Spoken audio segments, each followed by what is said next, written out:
আমরা যারা Android phone চালাই আমাদের একটা প্রায় সমস্যা দেখা যায় বা প্রায় এই সমস্যাটা হয়ে থাকে।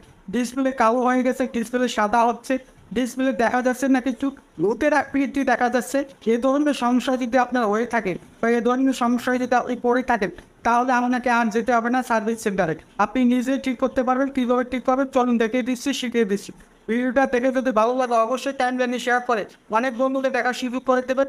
যদি আপনি ইউটিউব থেকে দেখে থাকেন অবশ্যই ইউটিউব চ্যানেলটাকে সাবস্ক্রাইব করে বেল বাটনটাকে অন করে দেবেন।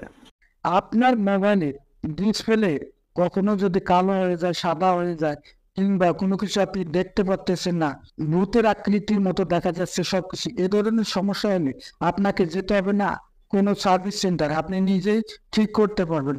আপনি নিজেই ঠিক করার জন্য আপনাকে যেতে হবে সিটিং এ। সার্চ বারে আসার পর সার্চ বারে লিখবেন হলো ইনভার্সন। আমি ইনভার্সন লিখে দিলাম। আমাকে পুরো লেখাটা লিখতে হয়নি, তার আগে অপশনটা চলে এসেছে, অপশনটার উপর ট্যাপ করলাম। আপনারা এই অপশনটার উপর ট্যাপ করুন। তারপর এই যে দেখতে পাচ্ছেন কালার ইনভার্সন, এই কালার ইনভার্সন অপশনটায় যাবেন। আসার পর এই যে দেখতে পাচ্ছেন স্ক্রিনের উপর দেখাচ্ছে কালো সাদা। এই ধরনের যদি আপনার সমস্যা হয় সেক্ষেত্রে আপনি এই অপশনটা যদি অন করা থাকে তাহলে অফ করে দিবেন, যদি অফ করা থাকে তাহলে অন করে দিবেন। আমি আপনাদের অন করে দেখাচ্ছি।